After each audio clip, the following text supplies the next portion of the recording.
Hi hello అందరూ నమస్తే. మన కళ్ళ ముందు ఒక తప్పు జరుగుతున్నప్పుడు ఆ తప్పు జరగకుండా చూడాల్సినటువంటి బాధ్యత మన పైన ఉంటుంది. ఎందుకంటే ఆ తప్పు చేసిన వాడు ఎవడైతే ఉంటాడో వాడు ఎంత శిక్షకు అర్హుడవుతాడో ఆ తప్పును చూస్తూ ఆపకుండా ఉంటే కూడా అంతే ఆ శిక్షకు అర్హుడవుతాడనమాట. ముఖ్యంగా మీడియా రంగంలో చూసుకుంటే కనుక మీడియా యొక్క బాధ్యత ఏంటి? తప్పు జరగకుండా ప్రజలకు మేలు చేసే విధంగా ప్రజలకు సంబంధించినటువంటి వారికి రక్షణగా నిలబడాల్సినటువంటి బాధ్యత, తప్పు జరిగితే ప్రశ్నించాల్సినటువంటి బాధ్యత, వాటన్నిటిని ఖండించాల్సినటువంటి బాధ్యత, ప్రజల తరపున పోరాటం చేయాల్సినటువంటి బాధ్యత మీడియాకు ఉంటుంది. కానీ ఇప్పుడు మీడియా ఎంత దరిద్రంగా తయారైందంటే ప్రజా సమస్యలు పక్కకి, ప్రజా సమస్యల గురించి సంబంధం లేదు. మనకు కావాల్సిందేంటి? మనకు నచ్చినోడిని తిట్టాలి, మనకు కావాల్సిన ప్రభుత్వం అధికారులు ఉంటే వాళ్ళు ఎన్ని తప్పులు చేసినా కూడా కవర్ చేయాలనేటువంటి విధంగానే ఇప్పుడు మీడియా నడుస్తూ ఉంది.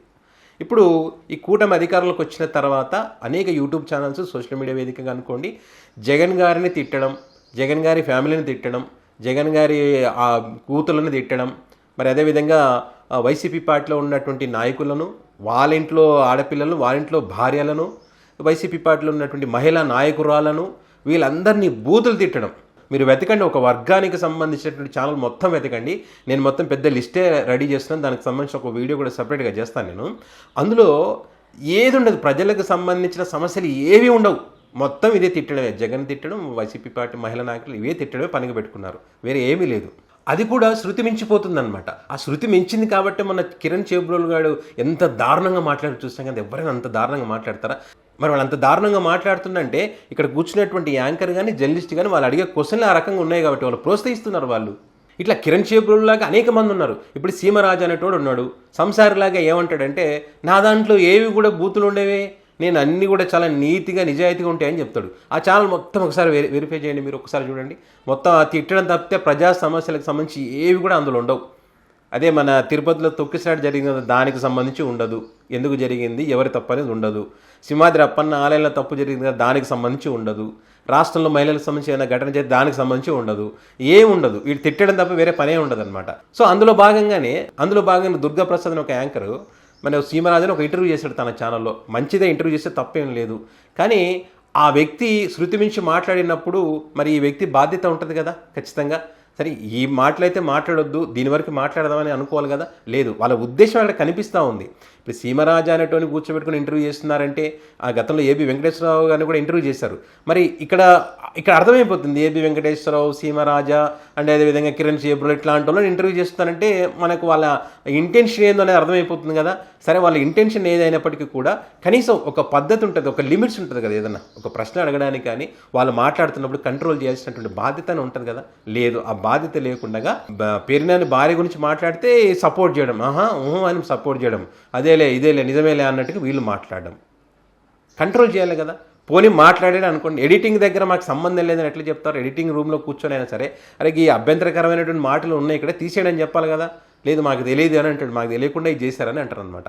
సో ఇట్లా జరుగుతున్నటువంటి క్రమంలో వైఎస్ఆర్ కాంగ్రెస్ పార్టీకి చెందినటువంటి వాళ్ళు ఇక సహించేది లేదని చెప్పి మరి సురేంద్రనాథ్ రెడ్డి గారు ఏదైతే సీమరాజే దుర్గాప్రసాద్ ఇంటర్వ్యూకి సంబంధించి ఆ మాట్లాడినటువంటి మాటలు అభ్యంతరకరం, అదేవిధంగా దుర్గాప్రసాద్ గతంలో చేసినటువంటి ఇంటర్వ్యూలు అనేక దాంట్లో కూడా ఏబి వెంకటేశ్వర గారితో మాట్లాడిన ఇంటర్వ్యూ దాంట్లో కూడా ఇదే రకమైనటువంటి భాష, జగన్ని తిట్టడం, వేరే వాళ్ళని తిట్టించడం, వాళ్ళని తిడుతుంటే సపోర్ట్ చేయడం, ఇట్లాంటివి ఉన్న క్రమంలో ఆ వ్యక్తికి వీళ్ళ బాధ్యతగా ఇక్కడ కూడా జర్నలిస్టులని, మీడియాని గౌరవించే వాళ్ళకి చెప్పేటువంటి ఒక ప్రయత్నం అయితే వీళ్ళు చేశారనిపించింది నాకు. ఎందుకంటే వాళ్ళ ఆడియో క్లిప్పింగ్ కూడా మీకు వినిపిస్తాను.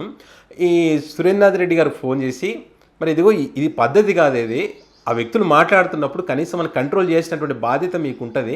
అట్లా చేయకుండా మీరు ఇదే రకంగా చేసుకుంటూ పోతే మాత్రం ఖచ్చితంగా ఆ తప్పు మాట్లాడినటువంటి వాడు, ఆ తప్పు మాట్లాడడానికి అవకాశం కల్పించి ప్రోత్సహించినటువంటి వాళ్ళందరూ కూడా శిక్షకు అర్హులు అవుతారని చెప్పి మరి ఆ వ్యక్తికి చెప్పడం జరిగింది. చెప్పిన తర్వాత అవతల దుర్గాప్రసాద్ అనే వ్యక్తి ఒక ఆడియో కూడా పంపించాడు. ఆ ఆడియో ఒకసారి మీకు వినిపిస్తా చూడండి. సార్ నమస్కారం అండి, thank you for your suggestion. ఏమైందంటే అండి, అలా మాట్లాడితే మనకే తెలియదండి. అది ఏంటంటే మామూలుగా ఏంటంటే జనరల్ క్వశ్చన్ అడుగుతాము, అడిగిన తర్వాత అతను ఆన్సర్ ఏం చెప్తాడు అన్నది కూడా మనకు తెలియదు కదా సార్. అది ఇది ఒకసారి తప్పు జరిగింది అనుకోండి, మనకు తెలుస్తుంది, ఓహో ఇది తప్పు జరిగింది, మనం ఇంకెప్పుడు ఇలా చేయకూడదు అన్న ఒక అవగాహన వస్తుంది అన్నమాట. అంటే తప్పు జరిగితేనే అది తప్పు అని తెలుస్తుందండి. అది వాళ్ళు ఏం చేయాలంటే మా స్టూడియో వాళ్ళు కట్ చేసుకోవాలి. కట్ చేయకుండా వాడు ఆ ఎడిటర్లో ఎవడో 10th క్లాస్ పాస్ అయినాడు ఉంటాడు, ఇంటర్మీడియట్ పాస్ అయినాడు ఉంటాడు, వాడు అలా పబ్లిష్ చేస్తారండి. అంటే మేము చెప్తాము అంటే కొద్దిగా ఇబ్బందిగా ఉన్నారు తీసేయండి అని చెప్తాం మేము. చెప్పినా వాళ్ళు ఒక్కొక్కసారి ఇలా చేస్తారన్నమాట అండి. అంటే వ్యూస్ గురించో ఆ టైం ఏంటో మరి ఇంకెప్పుడు రిపీట్ చేయనండి తప్పకుండా. నేను థ్యాంక్ యూ నేను మంచిగా ఇక్కడి నుంచి జాగ్రత్తగా ఇంటర్వ్యూలు చేస్తాం సార్. ఓకే థ్యాంక్ యూ అండి. ఇది దుర్గా ప్రసాద్ అనే ఒక యాంకరు సురేంద్రనాథ్ రెడ్డి గారు ఫోన్ చేసి చెప్పిన తర్వాత ఆయన దీనికి సంబంధించి ఒక ఆడియో పంపించడం జరిగింది. సో ఆ ఆడియోలో ఈయన ఏమంటున్నాడు, ఈ 10th ఇంటర్ చేసిన వాళ్ళని ఎంత తక్కువ అంచనా వేస్తున్నారు చూడండి.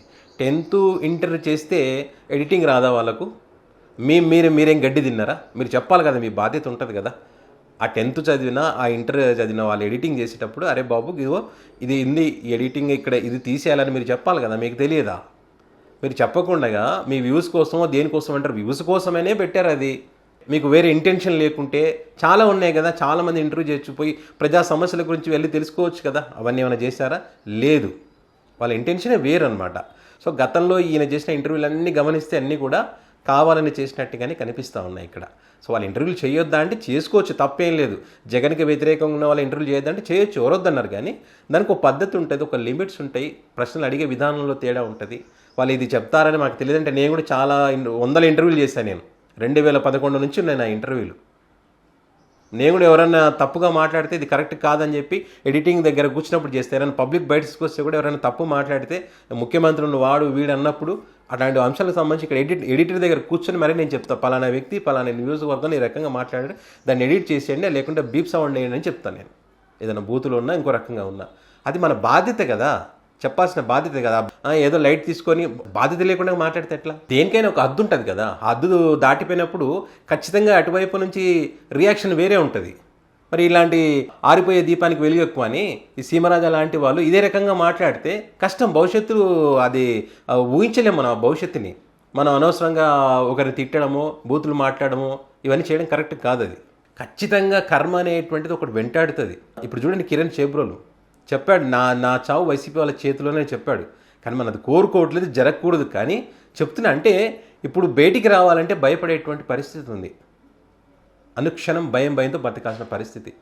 వాడి మానసిక వేదన, వాడి బాధ వర్ణాతీతం చెప్పలేం, ఎవరికి అర్థం కాదు. అది పైకి గంభీరంగా కనిపిస్తున్నప్పటికీ కూడా, పైకి వాళ్ళకు అనుకూలంగా ఉన్నటువంటి ప్రభుత్వం ఉందని చెప్పినప్పటికీ కూడా లోపల వాడు పడుతున్నటువంటి బాధ ఎవరికి తెలుస్తుంది చెప్పండి. సో అంత దూరం తెచ్చుకోవడం ఎందుకు? సో ఈ క్రమంలో సురేంద్రనాథ్ రెడ్డి లాంటి వాళ్ళు ఎవరెవరైతే ఇలాంటి వాళ్ళు ఉన్నారో, ఎవరెవరు ఈ రకంగా మాట్లాడుతున్నారో, వల్గర్గా ఎవరు మాట్లాడుతున్నారో దానికి సంబంధించి వాళ్ళు కూడా ఒక లిస్ట్ అయితే తయారు చేస్తూ ఉన్నారు.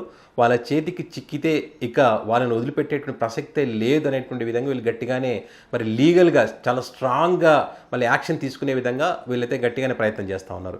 సో మొత్తానికైతే సీమరాజుని ఇంటర్వ్యూ చేసినటువంటి దుర్గా ప్రసాద్ అయితే ఇంకోసారి ఇలాంటి ఇంటర్వ్యూలు చేయను, ఏదో పొరపాటు జరిగిపోయింది, ఇక మీద జాగ్రత్తగా ఉంటాను, మంచి ఇంటర్వ్యూలు చేయడానికి ప్రయత్నం చేస్తానని చెప్పి ఒక ఆడియో అయితే సురేంద్రనాథ్ రెడ్డి గారికి పంపించడం జరిగింది. చూద్దాం మరి రాను రోజుల్లో వీళ్ళలో ఏమైనా మార్పు కలుగుతుందా, లేదా ఇదే విధంగా మరి తిట్టడం, బూతులు మాట్లాడడంతో ఇంటర్వ్యూలు కానీ ఇవన్నీ చేస్తూ ఉంటారు అనేది. మరి ఇదే రకంగా కొనసాగి వైసీపీ చేతిలో చిక్కితే ఖచ్చితంగా ఇప్పుడు అధికారం లేకపోయినా అధికారంలోకి వస్తే వీళ్ళకి కష్టాలు తప్పవు.